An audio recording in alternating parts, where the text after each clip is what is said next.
हरे कृष्ण। भक्ति रसामृत सिंधु अध्याय 26। इस अध्याय का नाम है विभावों का उद्दीपन। श्री कृष्ण प्रेम को प्रोत्साहित या उद्दीपित करने वाली कुछ वस्तुओं में कृष्ण के दिव्य गुण हैं, उनके असामान्य कार्यकलाप है, उनका जो सुंदर हंसी वाला स्वरूप है, उनके वस्त्र एवं मालाएं हैं, उनकी वंशी है। तो ये जो भगवान से रिलेटेड जो विभिन्न वस्तुएं हैं वो हमारे विभावों का उद्दीपन करते हैं, अर्थात कृष्ण के प्रति जो हम प्रेम भाव हृदय में उद्दीपन करने का प्रयास कर रहे हैं उसमें ये सहायता करते हैं। और जब हम भक्ति में आगे बढ़ते हैं तो हम भगवान की कोई भी संबंधित वस्तु को देखकर उद्दीपित हो उठते हैं, और जिससे हमारा मन इधर उधर विभक्त नहीं होता, इधर उधर भागता नहीं है और कृष्ण के चरण कमलों पर स्थित हो जाता है। जैसे कि श्रीमती राधिका जो है वो भगवान श्री कृष्ण के सर्वश्रेष्ठ भक्त है और कृष्ण के इसलिए अत्यंत प्रिय भी है। जब कभी भी दो बांस का जो पेड़ है बेम्बो, वो हवा के लहराने से आवाज़ निकलती है, जैसे कोई बांसुरी बजा रहा हो, थोड़ा सा आवाज़ निकलता है, तो उसमें भी राधा रानी ऐसे सोच लेती है कि कृष्ण की बांसुरी का शब्द है और मूर्छित हो जाती है। कभी कभी वो किसी कदम्ब के पेड़ में ही कृष्ण का दर्शन कर लेती है और आलिंगन कर लेती है उस पेड़ को। अर्थात जो भक्ति में अति उच्चतम अवस्था को प्राप्त करते हैं वो हर वस्तु को कृष्ण के साथ संबंधित देख पाता है। फिर तो भगवान श्री कृष्ण के जो सुंदर श्रृंगार, सुंदर नुपुर, कृष्ण के पदचिन्ह, कृष्ण की लीलास्थली, कृष्ण की प्रिय पौधा जो कृष्ण प्रेयसी है तुलसी देवी, उनके भक्त तथा उनके स्मरण दिलाने वाले जो भी अवसर आने वाले हैं, जो भी उत्सव आने वाले हैं, वो सब कुछ जो है हमारे भक्ति भावना को बढ़ाने वाला है। भगवान श्री कृष्ण का स्मरण दिलाने वाला जो एक अवसर है वो एकादशी है, और वो प्रति मास 2 बार आता है। कृष्ण तथा शुक्ल पक्ष के 11वें दिन में एकादशी का व्रत पालन करते हैं कृष्ण भक्त। तो इस प्रकार निरंतर कृष्ण की महिमा का गायन करते हैं। जो भी एकादशी का व्रत पालन करते हैं निश्चित रूप से वो भक्ति में निरंतर प्रगति करने लग जाते हैं। उनको बहुत अधिक प्रयास करने की आवश्यकता नहीं है। और एकादशी का व्रत पालन करने वाले को अन्य व्रत पालन करने की भी आवश्यकता नहीं है। क्यों? क्योंकि समस्त मनुष्य, कोई भी पशु पक्षी, समस्त जीवात्मागण इंक्लूडेड, देवतागण, देवी देवता, ग्रह नक्षत्र, सबका जो आदि है वो भगवान श्री कृष्ण है। और जब श्री कृष्ण के लिए कोई व्रत का हम पालन करते हैं तो उसमें सभी व्रतों का फल प्राप्त हो जाता है। इसलिए एकादशी पालन करते हैं जो भगवान के प्रिय भक्त गण होते हैं, वैष्णव गण होते हैं। कृष्ण के दिव्य गुणों को 3 भागों में बांटा जा सकता है। उनके दिव्य शरीर से संबंधित जो है, इतना सुंदर काया है उनको, कायिक इसको बोलते हैं। दिव्य वाणी से संबंधित यानी वाचिक, और उनके दिव्य मन से संबंधित मानसिक, कायिक, वाचिक, मानसिक। श्री कृष्ण की आयु, उनका दिव्य शारीरिक स्वरूप, उनका सौंदर्य तथा उनकी मृदुता, ये उनके कायिक गुण हैं। यानी भगवान श्री कृष्ण की शरीर ही इतना दिव्य है कि उस दिव्य शरीर के हर एक अंगी भंगी, दिव्य शरीर का श्रृंगार, मृदुता, ये सब कायिक गुण में आता है। ये भी गुण है। चूँकि कृष्ण तथा उनके शरीर में कोई अंतर नहीं होता है, जैसे हमारा खुद हम यानी आत्मा में और हमारा जो शरीर है उसमें बहुत सारा अंतर है। शरीर जड़ है, मृत्यु को प्राप्त होता है, आत्मा कभी मृत्यु को प्राप्त नहीं होता, आत्मा सनातन है। तो ये गुण जो है भगवान के कायिक गुण भक्तों के प्रेम को उद्दीपित करने वाले हैं, इसलिए प्रेम का ये कारण है। जब सबरी ने श्री रामचंद्र के दर्शन के पैर का, तो चरण से उनका आंखें नहीं हट रही थी। भगवान के एक अंग भी हम दर्शन कर ले तो उस अंग से नजर हटाना मुश्किल है, इतना सुंदर रूप है। तो इस प्रकार से जो है सर्वा आकर्षक होने के कारण ही भगवान का नाम कृष्ण है। कृष्ण के गुणों के प्रति आकृष्ट होने का अर्थ है साक्षात कृष्ण के प्रति आकृष्ट होना। कृष्ण के वचन, जैसे भागवत गीता कृष्ण के वचन है, भागवतम कृष्ण के बारे में है, तो कृष्ण, भागवत गीता, भागवतम, कृष्ण के गुण, कृष्ण की लीलाएं, इनमें कोई अंतर नहीं होता।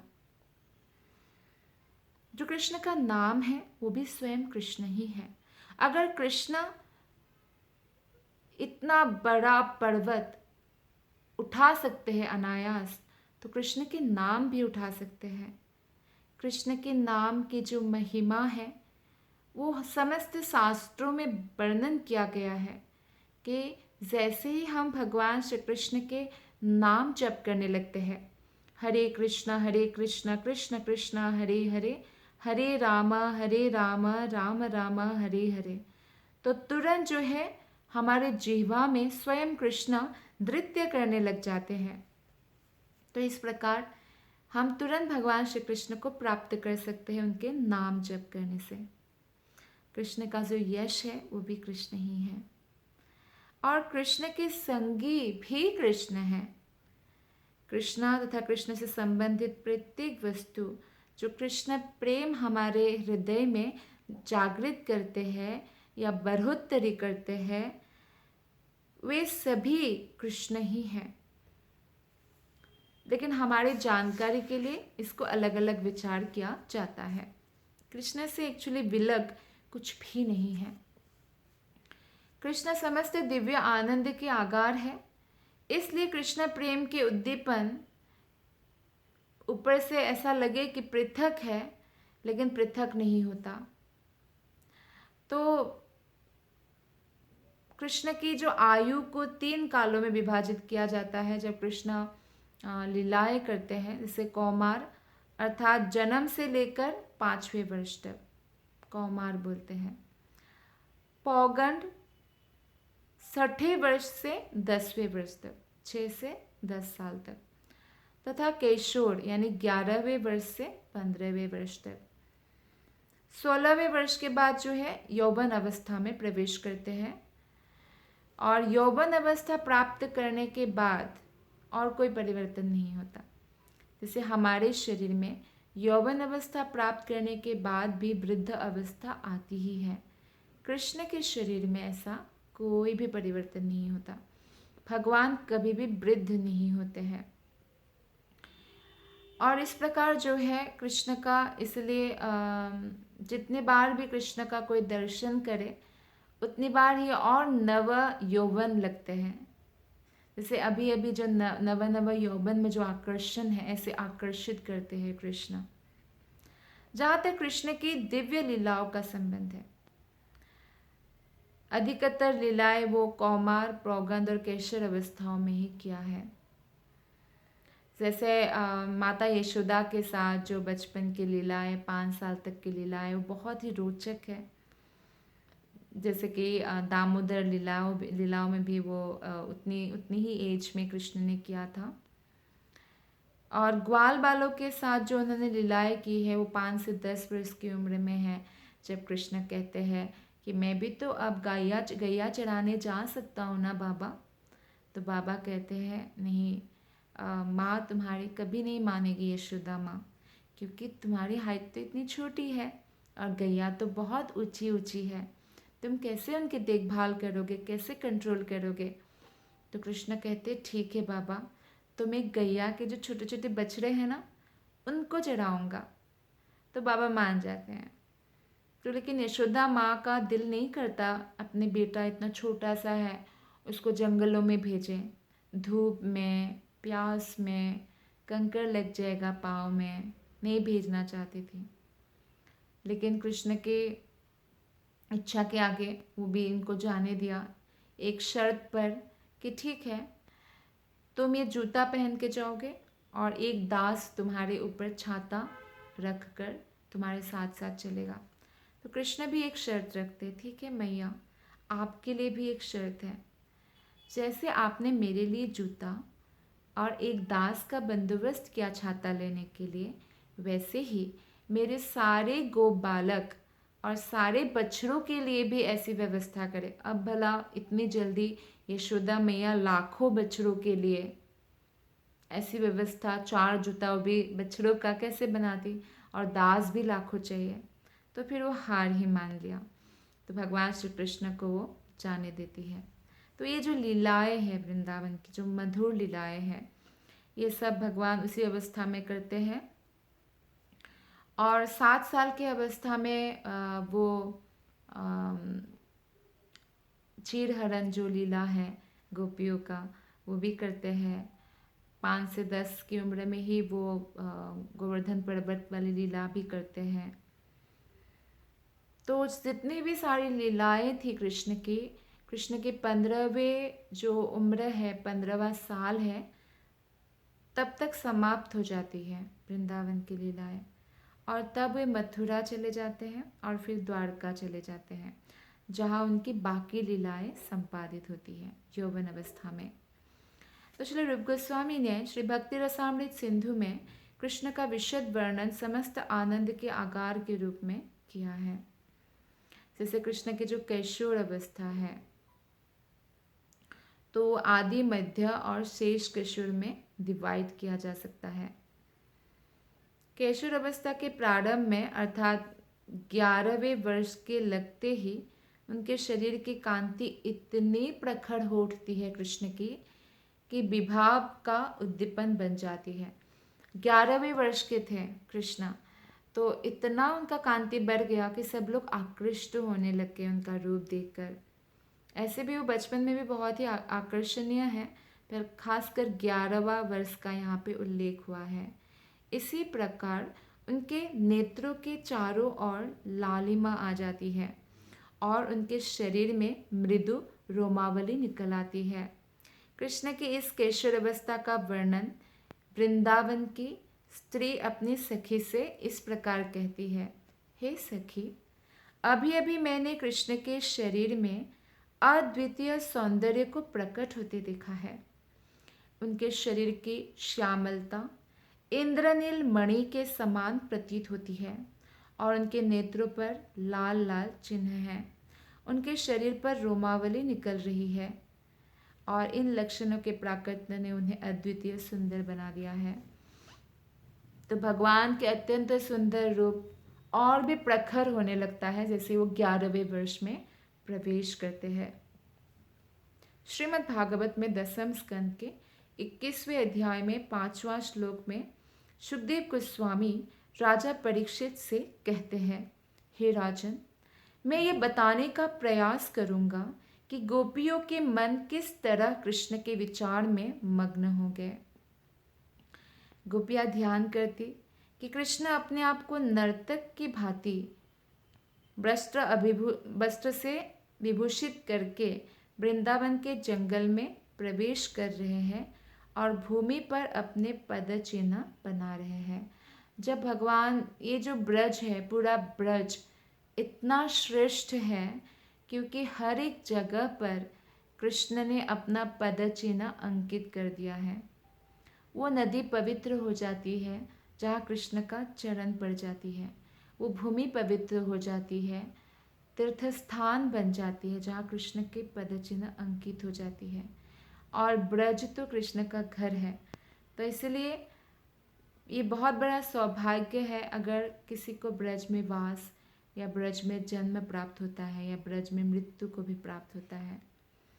वे मोर पंख का मुकुट धारण किए हैं कृष्ण, और अपने कानों में कुंडल पहने हैं और मोतियों से जड़ा सुंदर पीताम्बर पहना है। पीताम्बर पीला कलर का वस्त्र। वे अपने वंशी बजा रहे हैं और सारे ग्वाल बाल उनके गुणों का गान कर रहे हैं। जैसे ही कृष्ण वंशी बजाते हैं तो गाय मुग्ध हो जाते हैं। जो चलायमान करने वाले वस्तु है ना, वो रुक जाती है। जैसे गाय चल रही है तो रुक जाती है, ध्यान पूर्वक सुनती है कृष्ण के जो बांसुरी का वो है। यहाँ तक कि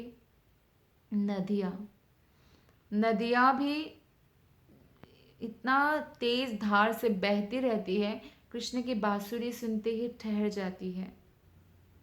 और जैसे पहाड़ आदि झूमने लगते हैं, जो चलायमान नहीं है वो जैसे चलायमान होने लगते हैं। तो इतना आकर्षण है कृष्ण की बांसुरी में, कृष्ण के हर एक कार्य में। कभी कभी गोपियाँ उनके मृदु नाखूनों, उनकी भौहों के हिलने डुलने तथा पान चबाने से कत्थई रंग वाले उनके दांतों का चिंतन करती। क्योंकि पान चबाते हैं तो दांत में एक रंग चढ़ जाता है छोटा सा कृष्ण के, और वो कृष्ण के ऐसे नॉर्मल व्यक्ति को ऐसा पान चबा के दांत लाल कर ले तो सुंदर नहीं दिखते हैं।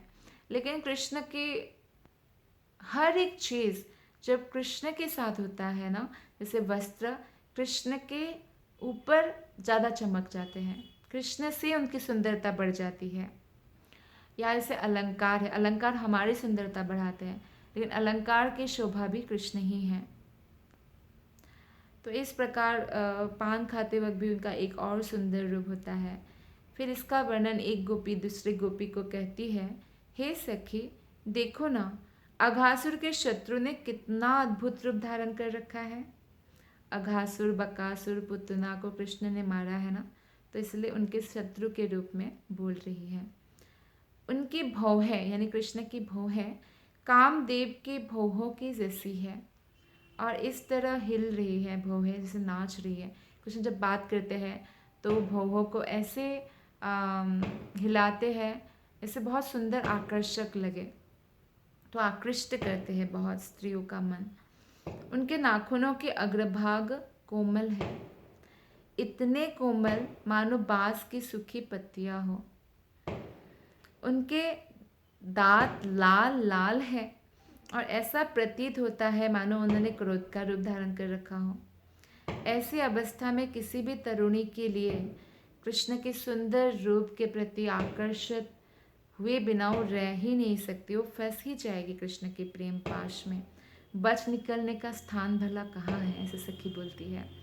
इसलिए जब नया नया दुल्हन शादी करके आती थी तो एक बार ब्रज में एक सास अपनी बहू को बोल रही थी कि देखो, कभी भी पानी भरने के लिए उस जगह पर, उस कुएं पर मत जाना, और अगर चली भी गई, किसी कारण जाना भी पड़ा, तो वहाँ पे एक श्यामल वर्ण का जो बालक है घनश्याम, उसकी ओर मत देखना, और अगर दिख भी गए वो तो आंखों से आंखें मत मिलाना। तो ऐसे मना करने से उन स्त्रियों की उत्कंठा और बढ़ जाती, क्योंकि कृष्ण इतने फेमस है, कृष्ण का दर्शन भला कौन नहीं करना चाहते, और जो एक बार दर्शन करते हैं सबके सब आकृष्ट हो जाते हैं।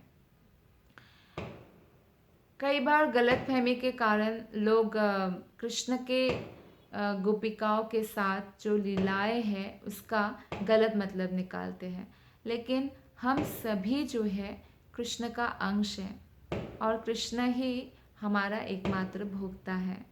तो इसलिए हर एक आत्मा को कृष्ण के प्रति ही आकृष्ट होना चाहिए, यही स्वाभाविक है। इसी को स्पिरिचुअलिटी कहा गया है। कृष्ण के आकर्षक स्वरूप का वर्णन वृंदा नामक गोपी ने भी किया है। वृंदा नामक गोपी के नाम पर ही ये जो वृंदावन नाम है, वृंदा नामक गोपी के नाम पर ही पड़ा है। उसने कृष्ण से कहा, हे माधव, आपकी इस नई मुस्कान ने गोपियों के हृदयों को इस प्रकार मुग्ध कर लिया है कि वे अपने भावों को व्यक्त करने में असमर्थ हैं। जब कोई बहुत मुग्ध हो जाते हैं, गदगद हो जाते हैं, तो भावनाओं को व्यक्त नहीं कर पाते हैं। तो इतनी मोहग्रस्त हो गई, कृष्ण के चिंतन में इतनी खोती रहती थी कि वो किसी से बात भी नहीं कर रही, गोपियाँ चुप चुप रह रही है, ये बात बता रहे हैं यहाँ पे। ऐसा लगता है कि गोपियों ने अपने जीवनों पर 3 अंजुलि पानी छिड़क दिया है, यानी जीने की आशा जैसे त्याग दी है। इतना मुग्ध हो गए हैं कृष्ण के प्रति। भारतीय प्रथा है कि जब कोई व्यक्ति मर जाता है तो उसके जो डेड बॉडी है उसके ऊपर पानी छिड़का जाता है। इस तरह वृंदा के कथन से यह पता चलता है कि कृष्ण के सौंदर्य से गोपियाँ इस तरह मुग्ध हो गई जैसे मन की बात व्यक्त ही नहीं कर पाई, और व्यक्त नहीं कर पाने के कारण उनको बहुत दुख हुआ और वो जैसे आत्महत्या करने के लिए उद्यत हो गई थी। जब कृष्ण 13-14 वर्ष के हुए तो उनकी दोनों बाहों तथा उनके वक्षस्थल, अभी 11वें जब साल में प्रवेश किया था तभी इतना आकर्षण पैदा हो गया था, और अभी जब 13-14 साल हुए तो क्या हुआ, दोनों जो बाजू है और कृष्ण के जो वक्षस्थल का सौंदर्य अवर्णनीय हो गया और आकर्षक हो गए, और उनका सारा शरीर मनोहारी हो उठा। तो इस तरह जितना जितना कृष्ण का उम्र बढ़ रहा है, एक्चुअली कृष्ण का कोई ऐसा उम्र हमारे जैसा ऐसा कोई होता नहीं है, पर यहाँ पे क्योंकि कृष्ण लीला करने आए हैं तो इसलिए ये सब जो है भक्तों के भावों का उद्दीपन बढ़ाने के लिए इन लीलाओं के बारे में बताए जा रहे हैं। तो कृष्ण के बाजू, कृष्ण के जांघे, कृष्ण के वक्षस्थल तो इतने सुंदर है कि उनका वर्णना शब्द से करना असंभव है।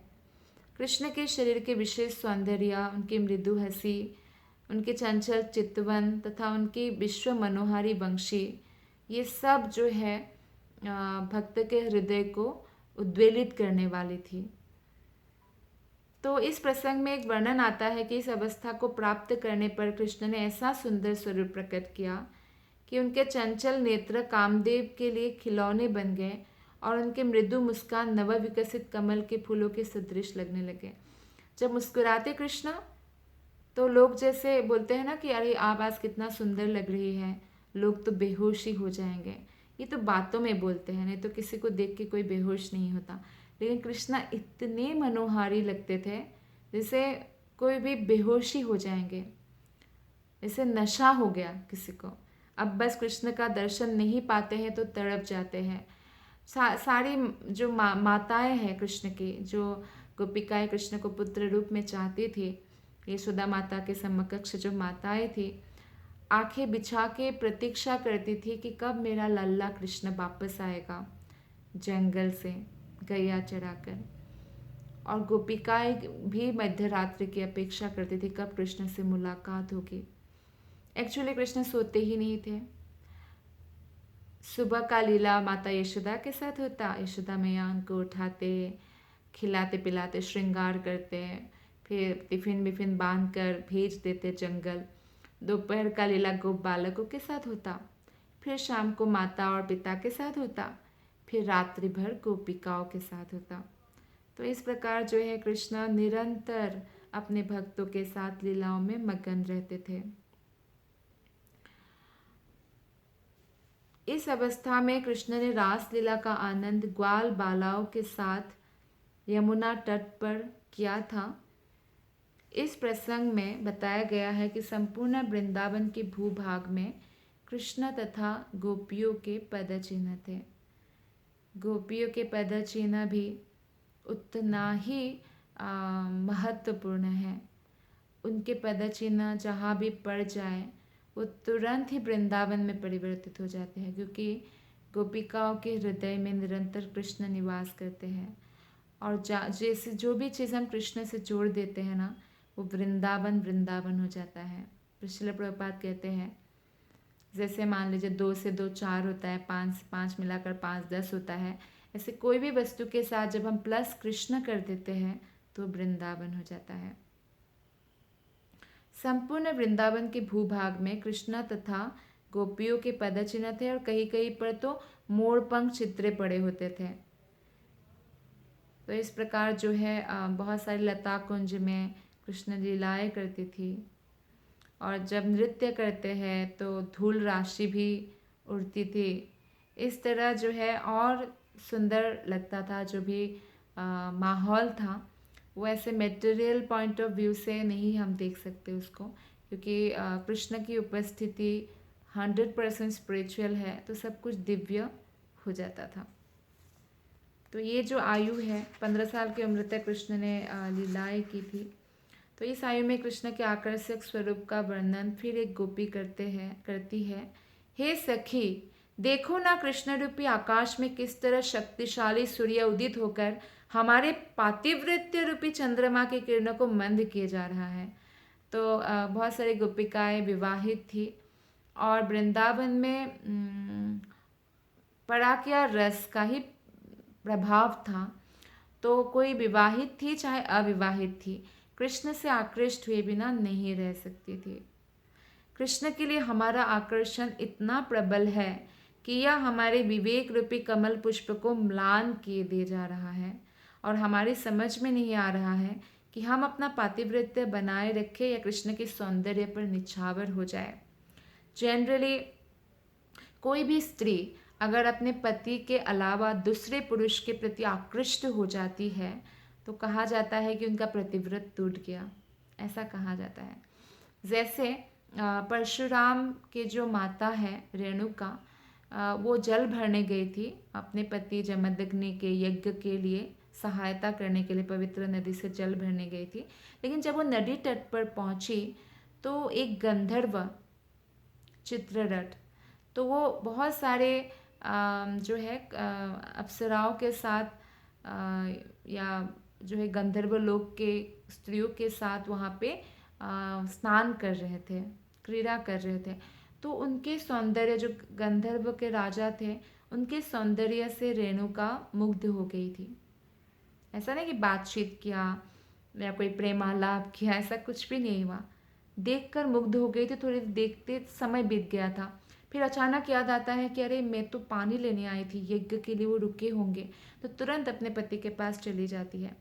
फिर भी क्योंकि जमदग्नि जो है वो सब कुछ देख पाते हैं, जैसे त्रिकालज्ञ पुरुष होते हैं ना, अतीत वर्तमान भविष्य देखते हैं, क्या घटा वो देख सकते हैं। तो देखते हैं कि उनकी पत्नी किसी के अन्य के प्रति आकृष्ट हो गई थी, तो इस बात से वो क्रोधित होते हैं। तो इसीलिए वो अपने पुत्र को बोलते हैं कि अपने माता का जो है गला काट दे, ऐसा बोलते हैं। लेकिन पुत्र लोग नहीं करते हैं ऐसा। तो परशुराम आते हैं तो परशुराम को करते हैं। परशुराम तो स्वयं ही भगवान श्री कृष्ण के अवतार हैं। तो परशुराम जानते हैं, वो भी जानते हैं भविष्य में क्या होने वाला है। तो वो क्या तुरंत जो है अपने वो बोलते हैं कि माता का भी काट दो और अपने भाइयों का भी काट दो, क्योंकि उन्होंने मेरी आज्ञा का उल्लंघन किया। तो परशुराम ऐसा ही करते हैं। तो जमदग्नि ऋषि अति प्रसन्न होकर उनको 2 वर मांगने के लिए बोलते हैं। तो परशुराम मांगते हैं कि मेरे भाइयों और मेरे माता को तुरंत जीवित कर दे, और दूसरा वर मांगते हैं कि मैंने जो उनका गला काटा है, उनको शिरच्छेद किया है, उनको कभी इसका स्मरण ना रहे। तो जमदग्नि ऋषि ने उनको आशीर्वाद दिया और ऐसा ही हुआ। तो बस हम ये कथा इसलिए बोल रहे थे कि इतना जो है ऋषि को बुरा लगा, क्योंकि ये शास्त्र सम्मत नहीं है किसी अन्य पुरुष के प्रति आकृष्ट होना। लेकिन किसी अन्य पुरुष और कृष्ण में बहुत बड़ा अंतर है, जैसे बोलते हैं ना जमीन आसमान का अंतर है। क्योंकि कृष्ण स्वयं भगवान है और हम उनके अंश हैं। भले ही कोई स्त्री हो, पुरुष हो, पशु हो, पक्षी हो, देवता हो या अप्सरा हो, सब भगवान श्री कृष्ण के अंश हैं। श्री कृष्ण ही एकमात्र भोक्ता है, हम सब उनके भोग्य है। तो अगर हम सभी, पुरुष हो स्त्री हो, सभी अगर कृष्ण के प्रति आकृष्ट होते हैं तो इससे उनका जो पवित्रता है वो बढ़ जाती है। जैसे कि जो ब्राह्मणी है, ब्राह्मणी लोग जब कृष्ण के लिए पति लोग यज्ञ कर रहे हैं और जब पता चला कृष्ण बगल में ही वन में आए हैं और भूखे हैं, तुरंत जो है भोग का सामग्री लेके कृष्ण के पास पहुंच जाती है। फिर वो घर जाने के लिए मना करती है इस डर से कि पति उनको स्वीकार नहीं करेंगे, क्योंकि दूसरे किसी व्यक्ति के लिए या पुरुष के लिए वो लोग भाग कर घर छोड़ कर आए, जबकि यज्ञ हो रहा था, घर में कुछ उत्सव हो रहा था। तो कृष्ण बोलते हैं आपके मन से डर निकाल दो, आपके जाने के बाद आपके पति जो है आपको और अधिक सम्मान की दृष्टि से देखेंगे। और ऐसा ही होता है, पति लोग कहते हैं अरे देखो तो ये लोग कभी गुरुकुल नहीं गए, कभी कोई तपस्या नहीं किया, वेदों का अध्ययन नहीं किया, कोई यज्ञ नहीं किया, तो भी ये लोग हमसे ज़्यादा उच्च पद पर स्थित है। तुरंत ही भगवान के पास जो है गए और कृपा प्राप्त किया, और हम जो नहीं प्राप्त कर पाए, तो और ज़्यादा जो है उनके प्रति सम्मान बढ़ गया। तो इसी प्रकार से समस्त स्त्री हो चाहे समस्त पुरुष हो, कृष्ण के प्रति आकर्षण उत्पन्न करना उनके मानव जीवन की सफलता है। इससे उनकी पवित्रता और बढ़ जाती है। तो कैशोर अवस्था में जो 11वें वर्ष से 15वें वर्ष तक रहती है, कृष्ण की बाहों, पाँवों और जांघों में 3 रेखाएं उभर आई। उस समय कृष्ण का वक्षस्थल मरकत मणि के पर्वत को लजाने वाला था। उनकी बाहें जो है इंद्रनील मणि के खंभों को लजाने वाली थी। तो इस तरह उनके सारे जो अंग है उसकी कोई तुलना नहीं है। एक गोपी कहने लगी अपने इस रुचिर शारीरिक स्वरूप में कृष्ण अनुपम सुंदर लगते हैं, अतएव मैं सदैव चिंतन करती हूँ कि वे मेरी रक्षा करें, क्योंकि ये समस्त असुरों का वध करने वाले हैं। तो भगवान श्री कृष्ण भक्तों के रक्षा करते हैं। तो इस तरह भक्त प्रार्थना करते हैं। इस कथन का भाव यह है कि गोपियाँ कृष्ण के प्रति अपने आकर्षण की तुलना असुरों के आक्रमण से कर रही थी। इस आकर्षण का सामना करने के लिए वे कृष्ण से आसान्वित थी, क्योंकि वे असुरों के संहारक है। मतलब गोपियाँ जो है बहुत परेशान थी, क्योंकि एक तो वो कृष्ण के प्रति नेचुरली बहुत आकर्षित थी, ऑब्वियसली, क्योंकि सारे जो कृष्ण के भक्त हैं, निजी पार्षद है, वो वही भूभाग में भी लीला के लिए आते हैं। तो कृष्ण के लिए उनका आकर्षण तो स्वाभाविक है। और वे कृष्ण के दूसरी ओर उन्हें इस आकर्षण रूपी असुर को भगाने के लिए कृष्ण की आवश्यकता आन पड़ी थी कि हम तो ऐसे विवाहित हैं और हम कृष्ण के प्रति आकृष्ट हुए जा रहे हैं, अब इस आकर्षण को भी कृष्ण ही भगा सकते हैं। तो ऐसे वो सोचती थी कि कोई किसी और के वश में नहीं है, जो ये आकर्षण इतना प्रगढ़ हो चुका है, इतना तीव्र हो चुका है, केवल कृष्ण ही इसको हटा सकते और कोई नहीं। किशोर अवस्था को नवयौवन कहा जा सकता है। किशोर अवस्था को इस अवस्था में अंत में सभी गोपियों ने कहा कि कृष्ण कामदेव के आकर्षण के संहारक है, मतलब कामदेव को भी मात देने वाले हैं। इसलिए कृष्ण का एक नाम है मदन मोहन। हजारों कामदेव भी जितना आकर्षित नहीं कर सकते, उससे ज़्यादा आकर्षित कृष्ण कर सकते हैं, और कृष्ण कामदेव को भी आकर्षित कर सकते हैं। अतएव वे नव परिणीताओं के धैर्य को विचलित करने वाले हैं। तो उनकी मटकती आँखें, उनके जो वो बहुत दक्ष नर्तक है कृष्णा, तो इनकी तुलना किसी से भी नहीं हो सकती है। तो माधुर्य भाव के 6 गुण होते हैं: अनुनय, कलह, अभिसार, निकट, बैठना, वियोग तथा संधि। भगवान कृष्ण ने 6 गुणों के इस साम्राज्य का विस्तार किया, जिसका शासक स्वयं कृष्ण ही है। कुछ गोपियाँ जो है कृष्ण बहुत प्रकार से जो है लीलाएं करते हैं। जैसे तरुणियों से कभी झगड़ते थे, गोपिकाओं से कभी झगड़ते थे किसी बात पर, और उसमें बहुत आनंद होता था।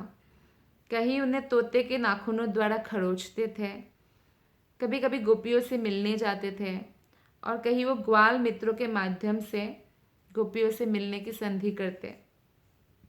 कुछ गोपियाँ जो है उन्हें इस प्रकार संबोधित करती: हे कृष्ण, तुम अपनी कैशोर अवस्था के कारण इन युवतियों की गुरु बन गए हो। अब जो है ये युवतियाँ किसी की नहीं सुनती थी, केवल कृष्ण की सुनती थी, कृष्ण से मिलने के लिए तड़पती रहती थी।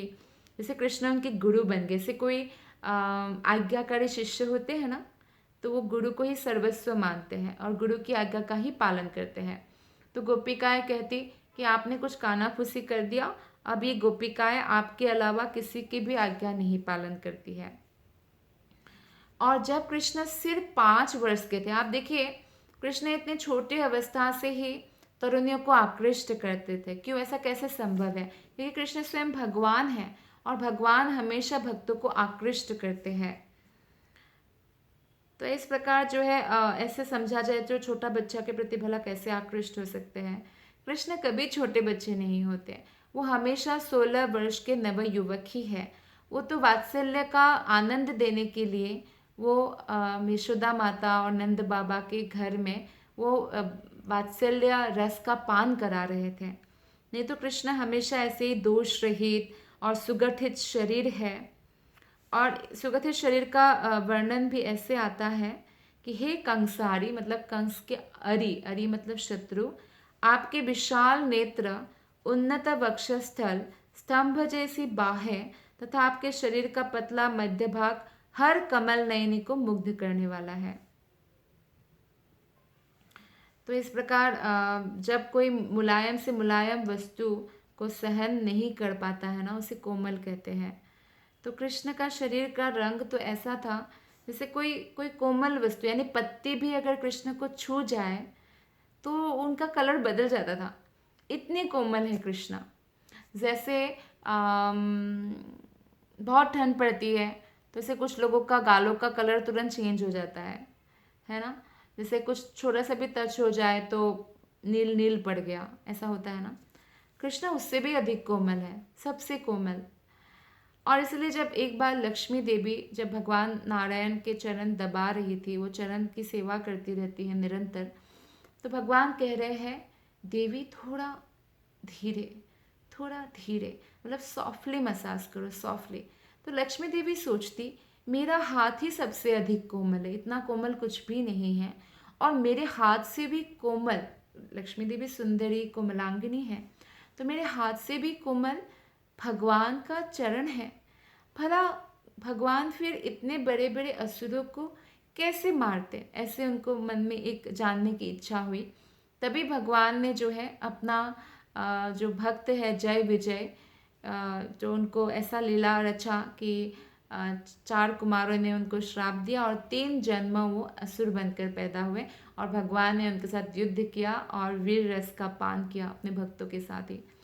तो इस तरह जो है भगवान लक्ष्मी देवी को वो प्रोजेक्ट शुरू हो गया था, लक्ष्मी देवी को फिर दिखाते हैं कि इस प्रकार जो है वो मारते हैं असुरों को। तो बहुत कोमल है कृष्णा।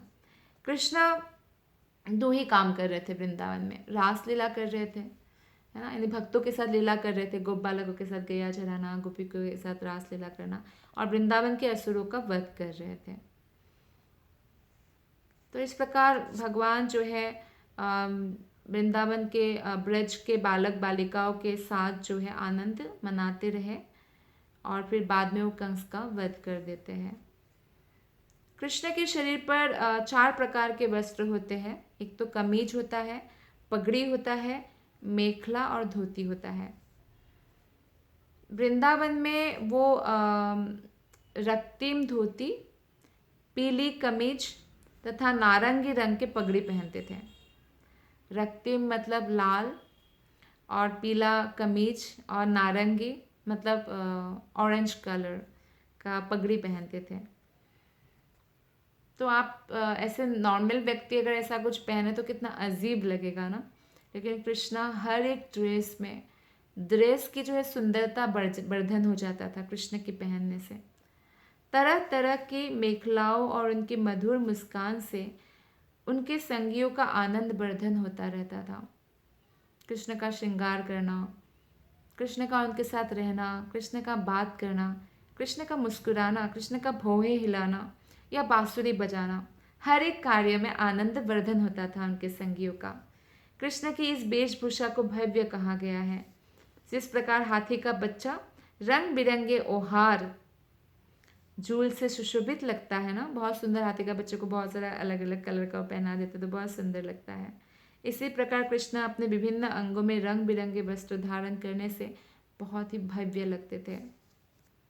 कृष्ण के जो बाल है वो बहुत सुंदर है और चंदन लेपित जो फूल माला है उससे वो सुसज्जित होते थे, तिलक पहनते थे, तांबूल का चर्वण करते थे।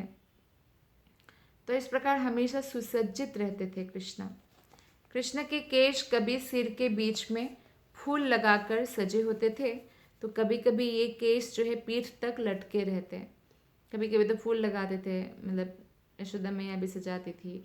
और जब जंगल में जाते थे तो गोप बालकों को कोई बहुत इच्छा होती थी कि कृष्ण को सजाए, क्योंकि खेलते खेलते इधर उधर कृष्ण के जो अलंकार है, वस्त्र है, थोड़ा ऐसे हो जाता था, तो लोग उसको फिर से सजाते थे, तो उनको बड़ा बड़ा आनंद आता था। तो कभी कभी पीठ तक कृष्ण के जो है घुंघराले बाल लटक रहे हैं सुंदर। इस तरह कृष्ण विभिन्न अवसरों पर अपने केशों को अलग अलग तरीके से सजाते थे। उनके शरीर पर लेपित चंदन प्रायः श्वेत रंग का होता, किंतु जब उसमें केसर मिली होती तो पीला लगता था।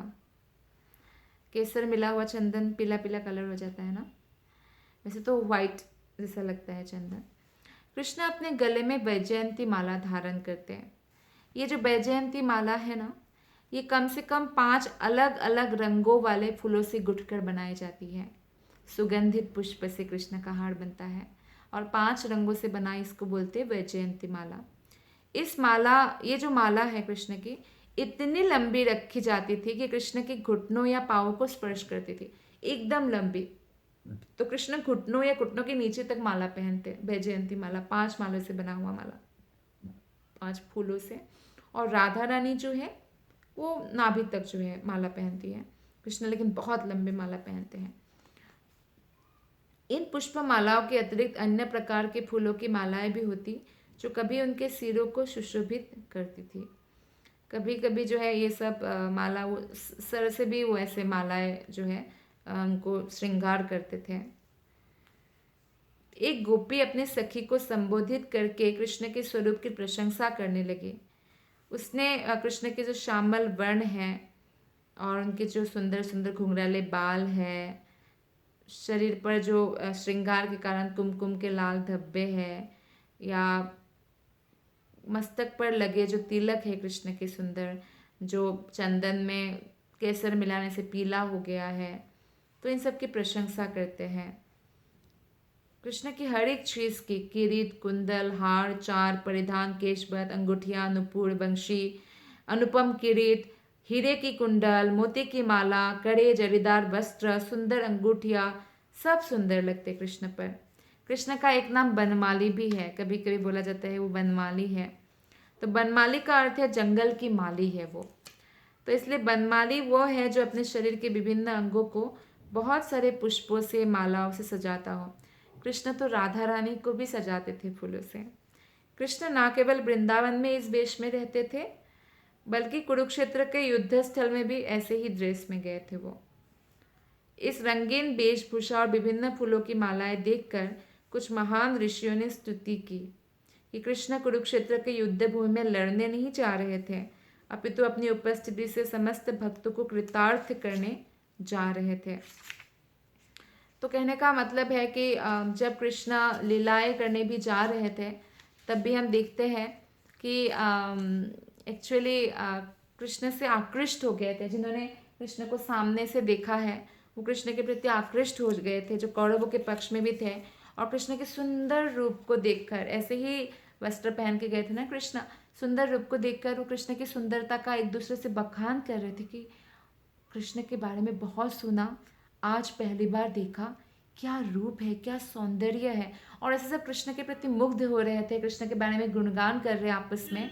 तो तभी उनका समस्त पाप नष्ट हो जाता है और वो तुरंत ही जो है भगवत धाम जाने के अधिकारी होते हैं। इसलिए जो भी कृष्ण का दर्शन करके इस तरह कुरुक्षेत्र के युद्ध में मृत्यु को प्राप्त हुए, वो सब के सब भगवत धाम प्राप्त किया।